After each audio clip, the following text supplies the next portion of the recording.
ఆత్మీయ బంధుమిత్రులకు నమస్సుమాంజలులు. మనమందరం కలిసి శ్రీ శివానందలహరి గురించి తెలుసుకుంటున్నాం. ఈరోజు శ్రీ శివానందలహరిలో 69వ శ్లోకం.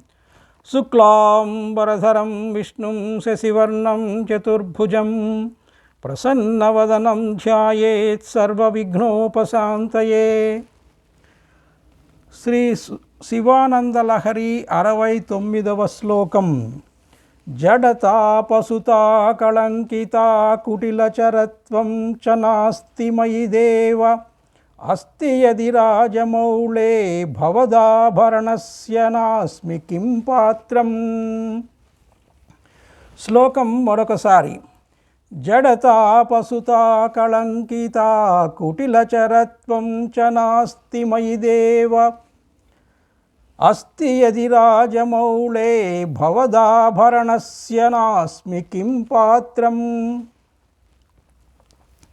అనువాద పద్యము. జడుడనుగాను నేను పశుజన్ముడగాను కళంకమేమియున్ పడనటువంటి వాడ అతి వంకర టింకర మార్గమందు నన్నడకలు లేనివాడ మరి నా కవియుండిన వేళ నేను నిన్నడుగక మున్నె నీదు నగనౌందగనే మరి చంద్రశేఖరా. అనువాద పద్యము మరొకసారి. జడుడనుగాను నేను పశుజన్ముడగాను కళంకమేమియున్ పడనటువంటి వాడ అతి వంకర టింకర మార్గమందు నన్నడకలు లేనివాడ మరి నా కవియుండిన వేళ నేను నిన్నడుగక మున్నె నీదు నగనౌందగనే మరి చంద్రశేఖరా. శ్లోకము యొక్క తాత్పర్యము. దేవా, నాకు జడత్వ పశుత్వ కళంకిత కుటిల సంచారము లేదు. చంద్రునకు అవి ఉన్నవి. అట్టి చంద్రుని శిరస్సున పెట్టుకొంటివి.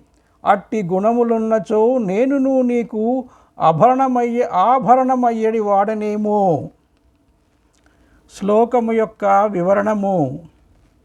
శివుడు తన శిరస్సు పైన చంద్రుణ్ణి ఆభరణంగా ధరించడాన్ని గమనించిన శంకరులు ఆలోచనలో పడ్డారు. చూసి చూసి ఈ చంద్రుణ్ణి నెత్తిపైకి ఎక్కించుకున్నారేమిటి అని ఆలోచించి అయితే చంద్రుని లక్షణాలు స్వభావాలు కనుక ఉంటే తనను కూడా అలా ఆభరణంగా ధరిస్తారేమోననే నిర్ణయానికి వచ్చారు. చంద్రునికి ఉండేవన్నీ అవలక్షణాలే గాని ఒక్కటి మంచి లక్షణం లేదు. సముద్ర జలంలో పుట్టాడు కాబట్టి చంద్రుడు జడుడు. గురుపత్ని అయిన తారతో రమించాడు కాబట్టి పశువు. తనలో అందరికీ కనబడే కళంకం ఉన్నది కాబట్టి కళంకి. తను భూమి చుట్టూ తిరిగే మార్గం వంకర టింకరగా ఉంటుంది కాబట్టి కుటిలచరుడు. ఇటువంటి చంద్రుణ్ణి నెత్తిన పెట్టుకొని శివుడు తాను చంద్రశేఖరుడని అందరి చేత పిలిపించుకుంటున్నాడు. ఇన్ని అవలక్షణాలున్నా శివుని నెత్తిపైకి ఎక్కంగానే ఏ దోషము లేనట్లు అందరి చేత శివునికి భూషణుడు అని చంద్రుడు కూడా పిలిపించుకుంటున్నాడు. ఇంత మార్పు ఎందుకు వచ్చింది? చంద్రుడికి ఎందుకిలా కలిసి వచ్చింది అని ఆలోచిస్తే బహుశః పనికిరాని వాణ్ణి సైతం గొప్పవాణిగా చేయగల గొప్ప దయాగుణం శివునిలో ఉండి ఉంటుంది. ఇలా దుర్లక్షణాలున్న చంద్రుణ్ణే ఆభరణంగా నెత్తికెక్కించుకుంటే ఏ దుర్లక్షణము లేని తను అభ్యర్థిస్తే తనను కూడా ఆభరణంగా చేసుకోవడానికి శివునికి అభ్యంతరం ఏముంటుంది అని ఓ సాంబశివ, జడత్వము, పశుత్వము, కళంకత్వము, కుటిలచరత్వము లాంటి లక్షణాలు మరి నాలో ఏమాత్రము లేవు. ఏం చెయ్యను? అవి కనుక ఉంటే చంద్రునిలాగా ఎప్పుడో నీకు ఆభరణము అయ్యేవాడినేమో అని వ్యంగ్యంగా శివునితో అనడానికి సిద్ధమైనట్లు ఈ శ్లోకంలో పైకి కనబడుతుంది.